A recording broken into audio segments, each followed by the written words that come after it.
There's a very real possibility that you have been following performative planning rules that were never designed for real people with real lives. Because somewhere along the way, planning stopped being about the tool and started becoming entertainment. One more internet black hole full of people and things and spreads to compare ourselves to, leading us all to believe that if our planners aren't filled perfectly, tracked consistently, blocked out to the hour, and beautifully decorated, we're doing it wrong. And check the link in the bio so you can spend just like me. Not me, them me.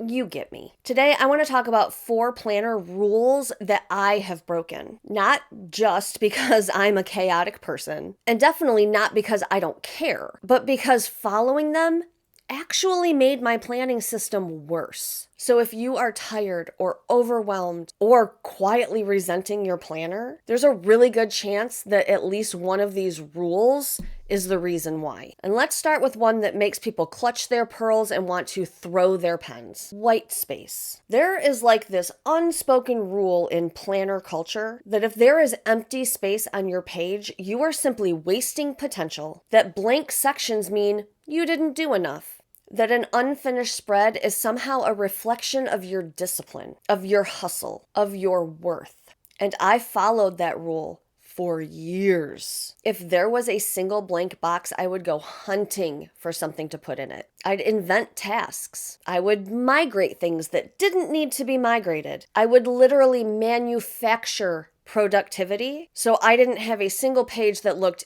incomplete. And do you know what that did? It made planning feel like homework. White space is not failure. White space is room. White space is margin. And margin is oxygen for your energy. If your entire planner is filled edge to edge every single week, that does not mean that you are productive. It means that you are not giving yourself breathing room and you're probably on a collision course with burnout. You are allowed to have days where you only do 2 things. You are allowed to have weeks where over half of it is empty because all you did was go to work, eat, and go to bed. Stop treating your empty boxes like they are judging you. I promise you, only you are judging you, and you shouldn't do that. This next one is probably going to ruffle some feathers, but I want to demystify habit trackers, because habit trackers are sold as the holy grail of self-improvement. Track your water. Track your steps, track your gratitude, track your reading, track your vitamins, track your tracking of your tracker habits. And listen, if habit trackers genuinely motivate you,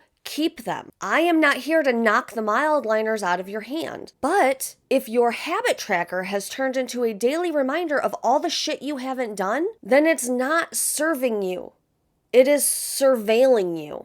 I have had months where my planner just looks like a gilt dashboard. Rows of unchecked boxes silently whispering, you could have done better. But here's the thing, tracking is not what creates the change you want to see. Awareness creates that change. Small decisions create change. Systems create change. Coloring in a square because you managed to brush your teeth is neutral, but staring at 7 empty squares because you didn't sit down to journal all week, that's just shame in grid form. If your habit tracker makes you feel behind instead of supported, it is time to break up with it. You are allowed to build habits without auditing it like you're Ray Don over here. Please drop in the comments if you get that reference. I don't know if anybody will. I'm pretty old, and that one's kind of a deep dive into a very old show. But if you remember Ray Don, please put a comment because I would love to know that I'm not the only person who thinks about that line from that TV show all the time. Moving on. My least favorite planning system of all time is time blocking. I have made no secret of the fact that it does not work for me. That is not to say it does not work for other people. Obviously it does. But because it is so prevalent and it is so touted as the be-all end-all of how to be productive, it becomes so seductive.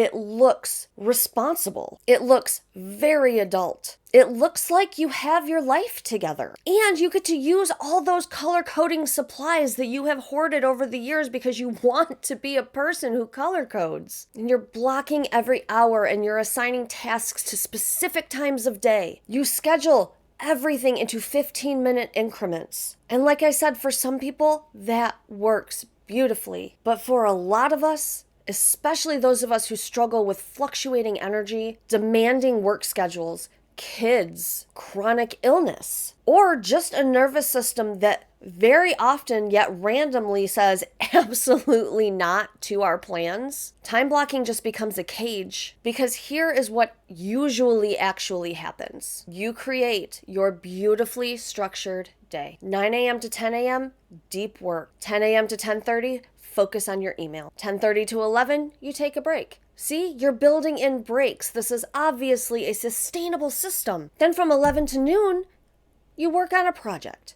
But when your boss calls at 9:17 interrupting your deep work, or your kids need something, or the dog has to go out, now your entire day is ruined. Not because you didn't get anything done, but because you broke your schedule. I have had to learn many times the very hard way that I cannot block my day like a robot and then get angry at myself when human things happen. So instead of blocking by time, I plan by outcomes. I pick the top 2 or 3 things that actually matter, and I build space around them to allow for flexibility. Because I gotta tell you, time blocking is not a morally superior planning system. If it works for you, amazing. Go forth and color code. But if it makes you, like it makes me, feel constantly behind, you are allowed to stop pretending that you have a factory worker mindset. And finally, let's talk about the adhesive kawaii elephant in the room, decorating. Listen, I love to decorate my planner. I love stickers. I love washi tape. I love my mild liners. I am not anti-aesthetic, but there is a moment, and you know exactly what I'm talking about, when decorating stops being creative and starts to become compulsory. When you feel like you have to make it pretty before you're allowed to use it. When you are exhausted, but you can't write in your planner yet because you haven't set it up. If decorating brings you joy, please keep it. But if it has just become another task you have to complete before you're allowed to be organized, that is not creativity. That is procrastination dressed up as productivity. Your planner does not have to be beautiful to be functional. It just has to be usable. There have been weeks that my planner just looks like a chaotic grocery list that I wrote in a broken pen during an earthquake. It ain't pretty, but it got the job done. Planning is not a craft competition, nor is it an excuse to collect stationery. Please ignore the stacks of washi tape behind me, because if those things were an Olympic event, this USA girl would gold every time. Look at my stuff. Isn't it neat? The point is that your planner should be a support tool. And when we start treating it as something we have to perform with, we've lost the plot. Here is the bigger truth underneath all of this. Planning rules are not universal laws. They're suggestions. And suggestions that do not serve you should be ignored. You don't owe anyone planner perfection. Even if you own a YouTube channel, even if you have 1 million followers on Instagram, you don't owe anyone perfection. You do not owe your planner consistency at the expense of your mental health. You don't owe your planner decoration, full pages, perfect time blocks, or color-coded consistency. You just owe yourself clarity. And paradoxically, sometimes clarity is messy. Sometimes it's pretty sparse. Sometimes it looks like crossing one thing off and going to bed.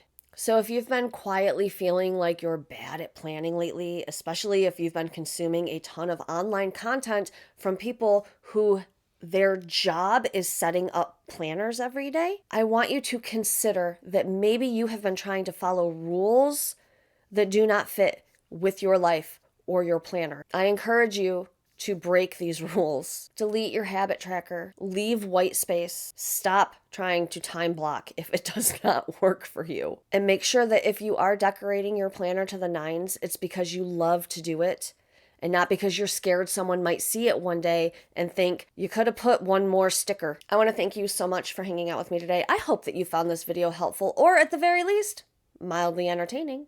Please don't forget to smash all those YouTubey buttons for me and leave me a comment below. And 1, let me know if you know who Ray Don is. And 2, let me know which one of these planning rules you have been guilty of following that you are ready to let go of.